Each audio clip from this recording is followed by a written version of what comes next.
Talking about the last bill and speaking up here with Senator Stewart. I want everybody out there to pay attention to what's about to happen.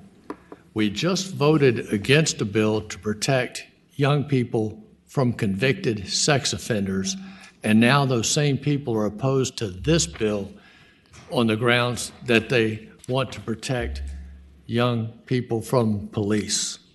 Think about it when you see the vote. McGuire. Senator McGuire, you've got 559, and that's it, right? That's it. Okay, Senate Bill 559. All right, Mr. Chairman, members of the committee, this is a anti- or human trafficking bill, and I think everybody here would agree that human trafficking is modern-day slavery. And so I'm here to discuss this bill that protects Virginians from this egregious and heinous crime, Senate Bill 559. This human trafficking bill aims to deter all forms of human trafficking in our Commonwealth by increasing the penalty for the crime. Most importantly, it protects our most valuable individuals, our youth. Protections include increased penalties for children, forced labor or services, or child sex trafficking.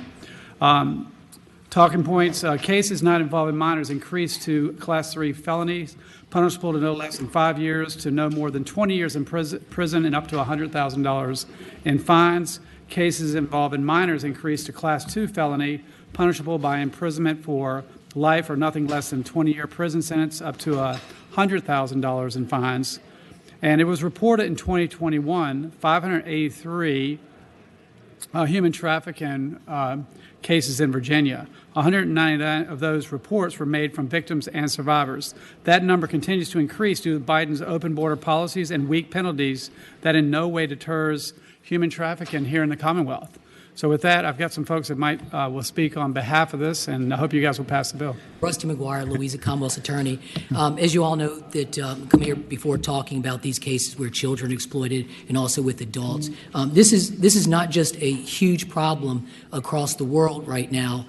Some of you've probably seen the movie recently that was out talking about how children and women are captured in their countries and taken around the world for sex trafficking. It occurs in my county, it occurs in your city or county, it occurs around the globe. They're also very difficult to investigate and prosecute because the people that run these organizations know how to obfuscate their IP addresses on the internet. They use burner phones. They're really difficult.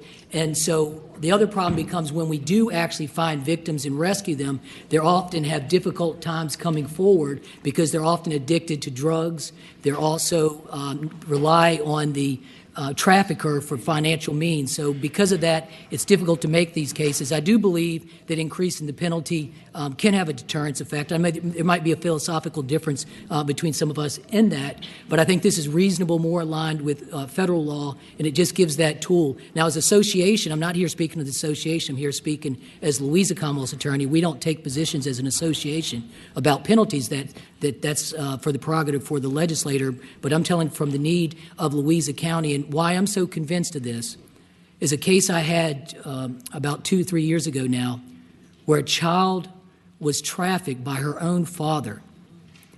He gave her meth, heroin, addicted to those drugs. He would videotape the heinous acts that he did to her. And the worst part is when the sheriff's office came and rescued this child, she was crying that her boyfriend was being taken away from her. That's the world we live in. It's sad. It's sick. Nobody ever wants to see that. But that's the world, and we need to send a message that traffickers are not welcome in Virginia. And thank you for your time.